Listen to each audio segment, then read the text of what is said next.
ধ্যানের পরে নরেন্দ্র মোদী তিনি এক্স হ্যান্ডেলে লিখলেন, এক্স হ্যান্ডেলে লোকসভা ভোটের ফলের আগের দিনই নয়া সংকল্পের ঘোষণা, নয়া সংকল্পের কথা প্রধানমন্ত্রীর। কন্যাকুমারীর ধ্যানে নয়া সংকল্প 2047-এর মধ্যে উন্নত ভারত গড়ার লক্ষ্য প্রধানমন্ত্রীর। তার নতুন ভিশন, রিফর্ম, পারফর্ম, ট্রান্সফর্ম, আর নতুন মন্ত্র জিরো ডিফেক্ট জিরো এফেক্ট।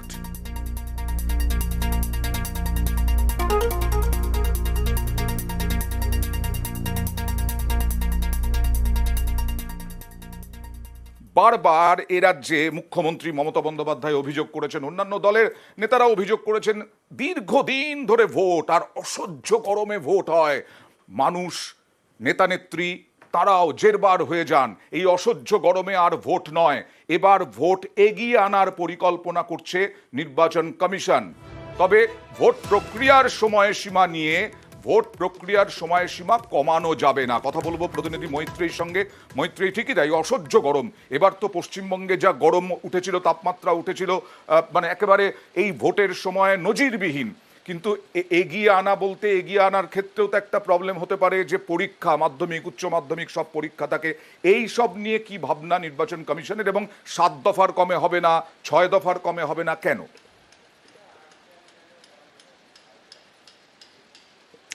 দেখো, জাতীয় নির্বাচন কমিশন আজকে যখন তাদের এই ভোট পরবর্তী সাংবাদিক সম্মেলন করেন, সেখানে তারা তাদের কি কি শিক্ষা তারা নিয়েছেন এবং কি কি জায়গায় তাদের শুধরানো উচিত সে বিষয়ে তারা আলোকপাত করছিলেন। এবং সেখানে কিন্তু তারা মনে করেন যে নির্বাচন এবং এই যে প্রবল গরমে নির্বাচন হয়েছে এবং যার ফলে কিন্তু ভোটিং পার্সেন্টেজ অনেক জায়গাতেই কম হয়েছে বলে নির্বাচন কমিশন মনে করছে। ফলে তারা মনে করছেন যে অন্ততপক্ষে 1 মাস আগে, অন্ততপক্ষে 1 মাস আরো এগিয়ে আনা যেতে পারে নির্বাচন, তেমনটাই কিন্তু তাদের অবজারভেশন। তবে সেক্ষেত্রে দাঁড়িয়ে দফা কমানোর ক্ষেত্রে কিন্তু তারা কোনো কথা বলেনি, কারণ তারা মনে করছেন যে বাড়তি দফা দিয়েই কিন্তু এই যে ভায়োলেন্সের যে বিষয়টি, যে ভায়োলেন্স বা নির্বাচনের সময় সন্ত্রাস, তাকে তারা কার্ভ করতে পেরেছেন বা সন্ত্রাস মুক্ত নির্বাচন তারা করতে পেরেছেন। কিন্তু তারা একই সঙ্গে এটা তারা মনে করছেন যে অন্ততপক্ষে এই ভরা গরমে নয়, অন্তত আরো 1 মাস আগে নির্বাচন করা যেতে পারে। এবং সেটা নিয়ে নির্বাচন কমিশনার রাজীব কুমার কি বললেন এ নিয়ে দেখাবো। चुनाव हमें कम से कम 1 महीने पहले खत्म कर देना चाहिए, इतनी गर्मी में नहीं जाना चाहिए। This is one learning for us which we want to keep for us. बहुत बड़ा चुनाव है, बहुत फोर्सेस लगती हैं, बहुत मूवमेंट है, हम इससे समय को कम नहीं कर सकते, लेकिन पहले कर सकते हैं, इतनी गर्मी में नहीं करना चाहिए। This is first. আর যেটা শুরুতেই বলছিলাম, যেখানে মুখ্যমন্ত্রী মমতা বন্দ্যোপাধ্যায়, তৃণমূল নেত্রী মমতা বন্দ্যোপাধ্যায় বারবার অভিযোগ করেছিলেন যে গরমে ভোট আর দীর্ঘদিন ধরে ভোট, কি বলেছিলেন একটা বক্তব্য দেখাই। 3 মাস ধরে নির্বাচন দিয়েছে, কোনোদিন কেউ শুনেছেন এত গরমে? প্রতিবার দেখতাম 8 থেকে 13 মের মধ্যে ইলেকশন হয়ে রেজাল্ট বেরিয়ে যেত। বিজেপির নিঘাত কোনো চক্রান্ত আছে, তা নাহলে জুন মাসের 4 তারিখ পর্যন্ত কেউ ইলেকশন নিয়ে যায়। আর এবার সন্দেশখালীতে বিজেপি কর্মীকে মারধরের অভিযোগ, বিজেপি সমর্থকদের বাড়িতে হামলার অভিযোগ তৃণমূলের বিরুদ্ধে। সন্দেশখালীতে বিজেপি কর্মী সমর্থকদের বাড়িতে হামলার অভিযোগ, ভোট পরবর্তী অশান্তি, বিজেপি কর্মীদের প্রাণে মেরে ফেলার হুমকির অভিযোগ, এক বিজেপি কর্মী ও তার স্ত্রীকে মারধরের অভিযোগ তৃণমূলের বিরুদ্ধে। হামলার অভিযোগ যদিও অস্বীকার করেছে তৃণমূল, সন্দেশখালী থানায় অভিযোগ আক্রান্ত বিজেপি কর্মী। এই বুকে রক্ত রক্ত হয়ে আছে, দেখুন বড় বড় বাঁশ, লাঠি, কোদালের আছাড়, ওর ভিতরেও বোধহয় যন্ত্রপাতি ছিল, বস্তা নিয়ে আগিয়ে দিচ্ছে। ওই কৌশিক মন্ডলের স্ত্রী শিল্পা মন্ডল আগিয়ে দিচ্ছে, বিল্টু বর্মন, দীপ ঘরামি, আরো রাজা সান্যাল আমাকে মেরেছে, প্রচুর মার মেরেছে। গৌতম সন্দাস সিভিক পুলিশের স্বয়ং সেখানে রয়েছে, তাকে বললাম, সে কোনো গুরুত্ব দিল না, তাই বলছে আমাকে মারে মার। তৃণমূলের কিছু দুষ্কৃতকারী আমাকে গলার ধরে উঁচু তোলে, রাজা সান্যাল আমাকে টুটি ধরে উঁচু করে কোদালে আসার বাড়ি দেখায়। তার পাশে আরো অনেকে ছিল, দীপ ঘরামি, শুভ বর্মন, এরাই ছিল। বলছে যে তুই বিজেপি করিস।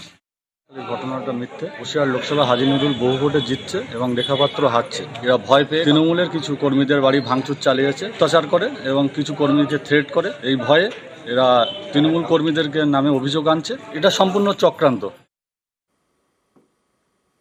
আর সন্দেশখালীতে গত পরশু এবং গতকাল যে পরিস্থিতি হয়েছিল, আজকে মাইকিং সকাল থেকে এবং কেন্দ্রীয় বাহিনীর জওয়ানদের রুট মার্চ। সাম্প্রদায়িক সম্প্রীতি বজায় রাখুন।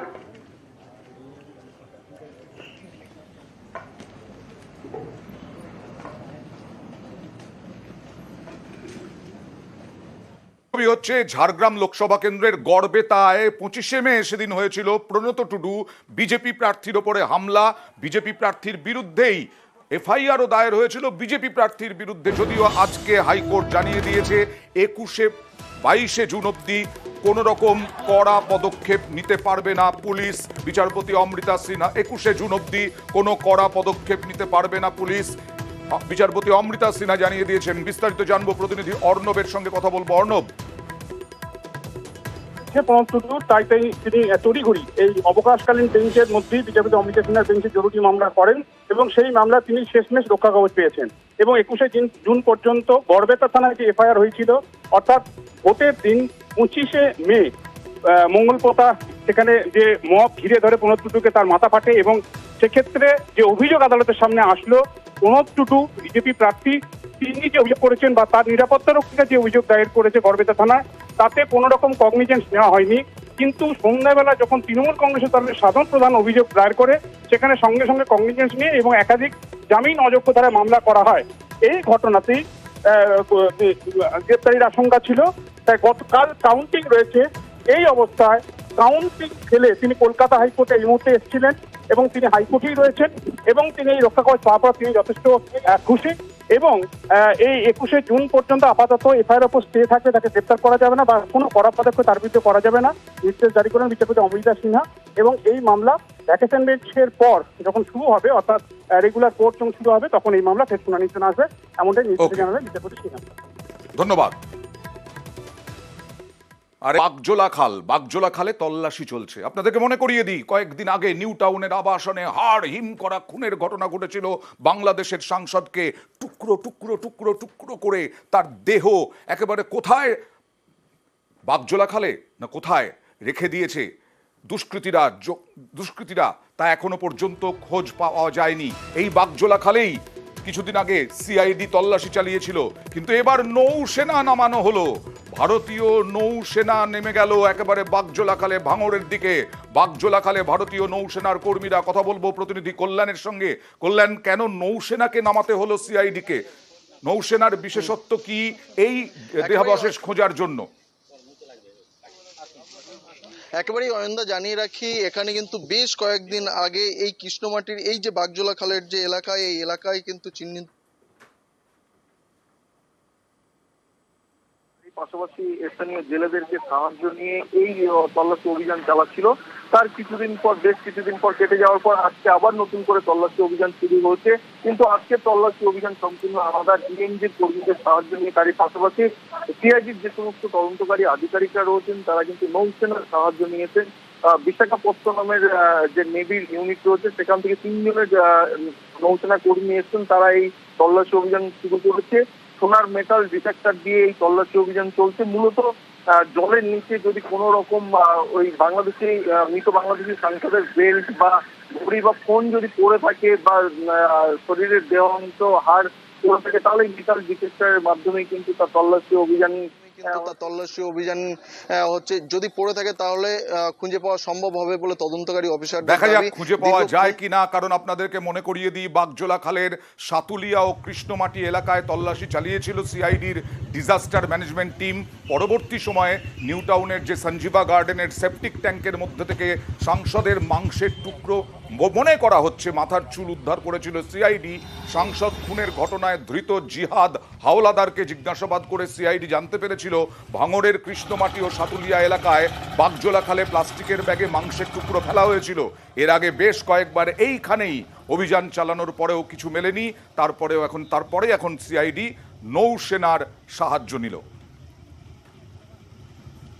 আর এখানে যেমন